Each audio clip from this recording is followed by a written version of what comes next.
à des élucubrations et à des hérésies indignes d'acteurs de la justice. Je le commence avec la langue de Molière parce que vous auriez compris que le procureur s'est adressé particulièrement à la communauté internationale. Et c'est pourquoi il a tenu la totalité de sa conférence de presse en langue française et n'a dû résumer en langue nationale wolof que sur insistance et pour quelques secondes. Cela relève d'une stratégie du gouvernement de Macky Sall, qui sait très bien que les Sénégalais l'ont démystifié. Les Sénégalais, toutes catégories confondues, ont fini par voir clair dans le jeu de Macky Sall et à comprendre jusqu'où cet homme constituait un danger pour le pays et pour sa stabilité. Les Sénégalais ont compris que Macky Sall a été l'un des pires présidents dont on aurait pu s'imaginer au Sénégal. Ce n'est pas seulement par son bilan, mais c'est par ses pratiques dangereuses tendant à diviser les Sénégalais, à les monter les uns contre les autres par des considérations relatives à l'ethnie, à la région ou à la religion. Et c'est pourquoi se débarrasser de Macky Sall est une œuvre de salubrité publique qui nous interpelle tous. La communication du parquet était donc essentiellement destinée à nos partenaires internationaux, partenaires avec lesquels de plus en plus il nous a été donné de prendre contact ces derniers jours, ces dernières semaines, d'échanger à profondeur et de les amener à comprendre la manipulation de Macky Sall, qui jusqu'à présent avait quasiment le monopole de la communication à l'international et en avait profité pour aller dépeindre son opposition sous des traits de terrorisme, d'opposition aux intérêts étrangers et d'irresponsabilité. Tous les contacts que nous avons eus dernièrement, aussi bien au plan bilatéral qu'au plan multilatéral, ont amené nos partenaires à comprendre que le seul problème du Sénégal s'appelle Macky Sall et son régime, assis et construit autour de la corruption, du népotisme, mais également de la traque des opposants, de toute voix discordante, du recul démocratique. À ces partenaires-là, nous continuons à dire d'observer de très près ce qui se passe au Sénégal et d'avoir à faire un choix, parce que les peuples africains ont grandi, ont mûri. Les peuples africains ne sont plus ceux-là de 1980, encore moins de 1960. Ils comprennent les enjeux du monde, ils s'y collent, ils ont les mêmes aspirations que tous les peuples et ils savent ce qu'ils veulent et où ils veulent aller. Mais ils veulent le faire la main dans la main avec tous les partenaires parce que nous sommes dans un monde ouvert. Et c'est pourquoi ce qui se présente aujourd'hui à ces partenaires internationaux, c'est d'avoir à choisir ou être du côté des peuples africains ou alors être du côté d'un petit groupuscule de tenants du pouvoir qui tendent lentement mais sûrement vers des postures de potentats, pour ne pas dire de dictateurs.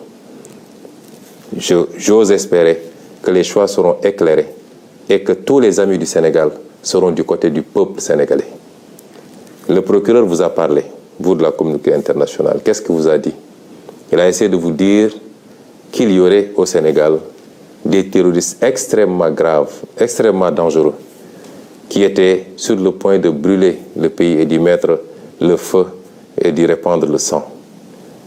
Ce qui est cocasse dans cette histoire, c'est que comme toute arme, le procureur nous dit que ces terroristes n'avaient qu'une lunette, même pas de fusil, une lunette d'un fusil, et qu'ils étaient en train de faire le tour du monde pour chercher un fusil où monter cette lunette. Il n'y a rien de plus ridicule que ces propos. Le procureur a voulu vous faire croire à un certain nombre de choses sur lesquelles je vais revenir. Mais je vais m'attarder sur la personnalité de ce procureur. Parce que ce procureur est l'illustration parfaite de l'avilissement, du rabaissement de certains magistrats. C'est un monsieur que je connais et qui me connaît, qui est un grand frère, que j'ai connu pendant que j'étais étudiant. Son frère, son petit frère est l'un de mes meilleurs amis. Ce procureur venait me voir ici à la maison. J'allais le voir chez lui. Donc ce n'est pas quelqu'un qui feignera de me méconnaître. Il me connaît extrêmement bien. Et ce procureur, Durant tout le temps qu'on s'est connus, on a été un peu partout. On a été même demandé la main d'épouse pour des amis ensemble. On a partagé des repas. Ce procureur, que je connais très bien, je le dis encore une fois, durant tout le temps qu'on l'a connu, nous n'ignorions pas ses pédigrés en tant que magistrat. Mais nous considérions que cela relève de sa vie professionnelle et que notre relation était beaucoup plus une relation sur le champ social et on s'en limitait à ça. Et ironie du sort, et comme Macky Sall sait si bien le faire, quand il veut faire le sale boulot, il a tendance à aller chercher des gens qui ont un certain pédigré extrêmement chargé pour leur faire le sale boulot. Et le procureur Bakhoum répond parfaitement, en même temps que l'autre procureur et le procureur auprès du TGI répondent parfaitement à ces descriptions. Et ceux qui sont initiés au métier de la justice savent très bien de quoi je parle. Et c'est ce procureur-là qui, aujourd'hui, s'est livré à cette piètre prestation. Nos amis étrangers devaient même rire sous cap de voir un procureur général parler de manière si laborieuse et de manière si incertaine, sans aucune preuve à mettre sur la table, que des allégations pour essayer de charger d'honnêtes citoyens. Monsieur le procureur a d'abord parlé d'un soi-disant dossier d'empoisonnement ou de tentative d'assassinat me concernant.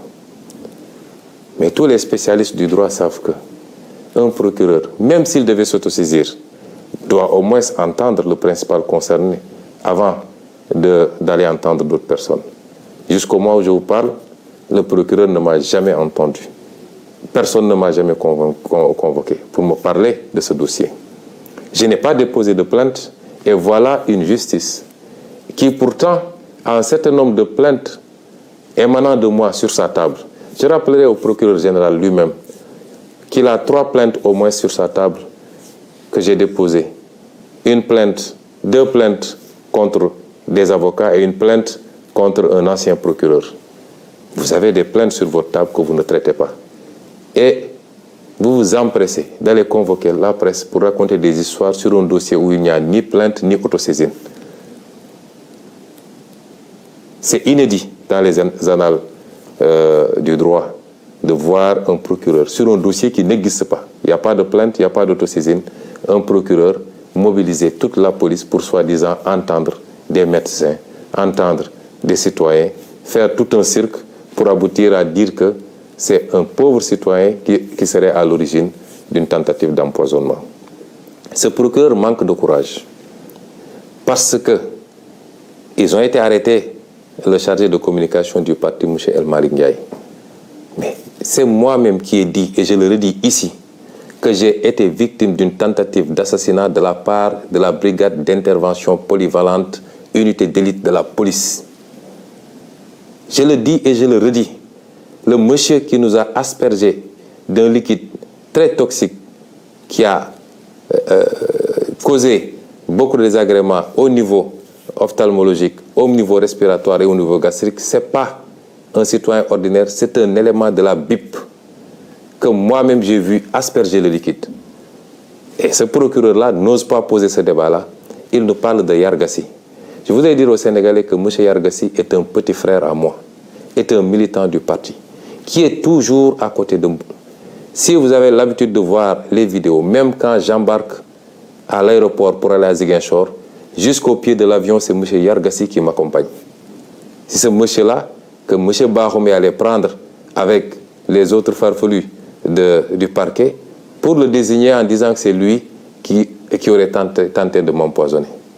Pour essayer d'écarter la vraie problématique, c'est-à-dire les services de police qui s'attaquent aux citoyens et qui aspergent de liquide jusqu'à présent non identifiés. C'est ça qui s'est passé. Donc, vouloir déplacer le curseur et aller prendre un Yargassi qui m'a donné simplement un mouchoir imbibé de vinaigre pour m'aider à mieux supporter l'odeur âcre des grenades lacrymogènes, c'est prendre les Sénégalais pour ce qu'ils ne sont pas. Et je dis à tous ceux qui veulent l'entendre que M. Yargassi n'a rien à voir avec cette affaire-là. Que le procureur, la justice de manière générale, depuis quelque temps, la manière dont ils fonctionnent, devenus des mercenaires de Macky Sall,